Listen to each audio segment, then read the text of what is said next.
Hi, my name is Sarah Wood, and I just wanted to give y'all a quick explanation of what we mean when we talk about tatting the ice drop all in one pass. The original ice drop was designed to where you would tat the back of the ice drop, which kind of looks like a flower, and then you come back around and you tat the front of the ice drop. So when you're done, if you look at the edge, you've got two sets of chains there.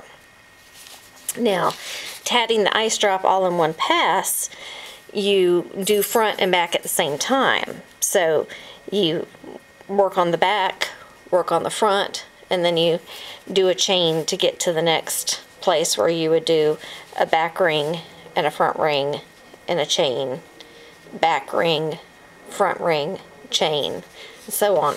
And you notice that the stone is a little more open, not better, just different, and you only have one chain going between the rings when you view it from the front, as opposed to two chains.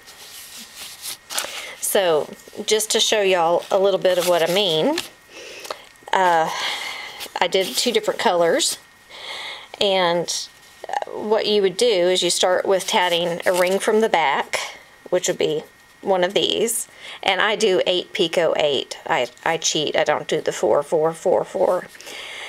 So you do a ring from the back, then you turn around and you tat a ring from the front, and then you do the chain that moves you on to the next section. So next would be a ring for the back,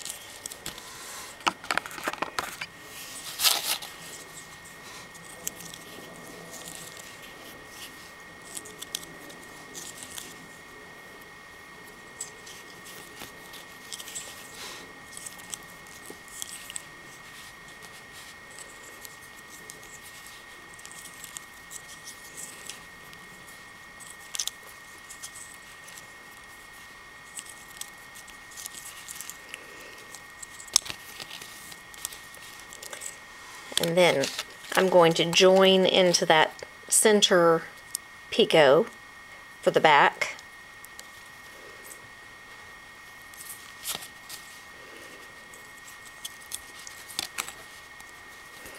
I like to use a knit picker from the sewing department. It's like a miniature latch hook. It just makes it easier for me not to get it hung up on picots when I'm pulling thread through. So I did 8. I'm going to do 8 more.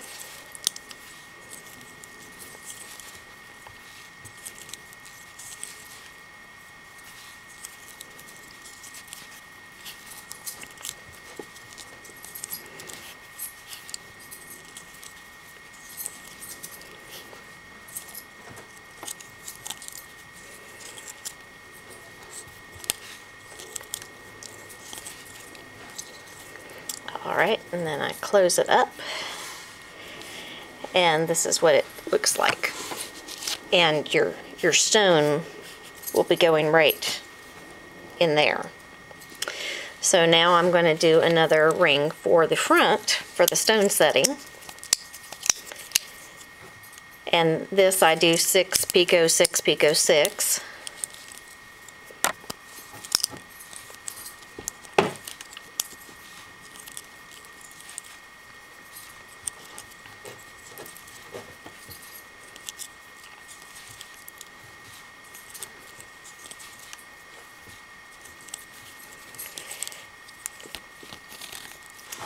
Again, I'm going to join into the ring that's next to it for the gemstone setting.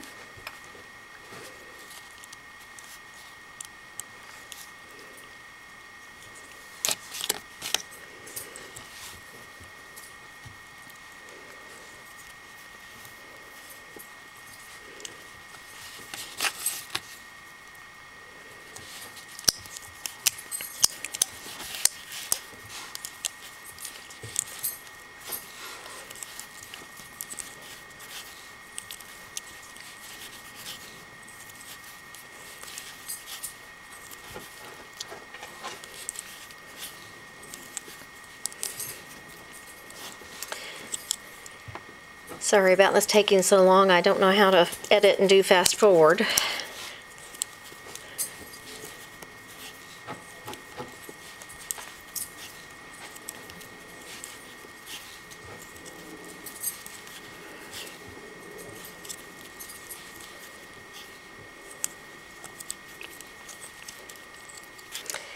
Alright, so then I'm going to pull that closed. So now we see that we've got 2 rings for the back side, 2 rings for the front, and this is where the stone is going to nestle in. So the next step is going to be a chain so that I can get to the next place where I need to make rings. So the chain is 6 picot 6 in the basic pattern.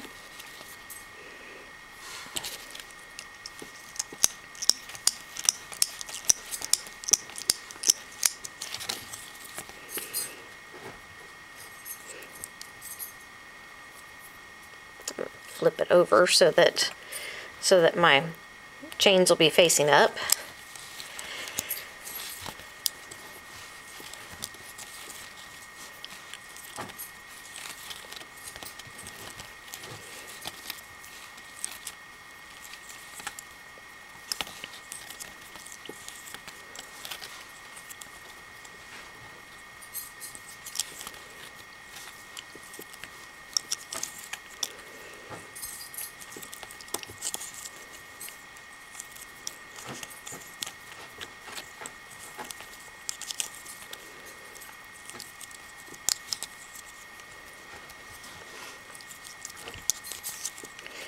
Alright, then I'm going to snug that up. So now you can see that, well, I turned it the wrong way. No, I didn't. Okay, so now I've got this next chain. I did. Oh well. And now I'm back into position to do the next ring for the bottom, and then ring for the top cabochon setting, and then chain to get to the next location for doing rings. And that's kind of just a real quick summary, and I hope that'll be helpful to you.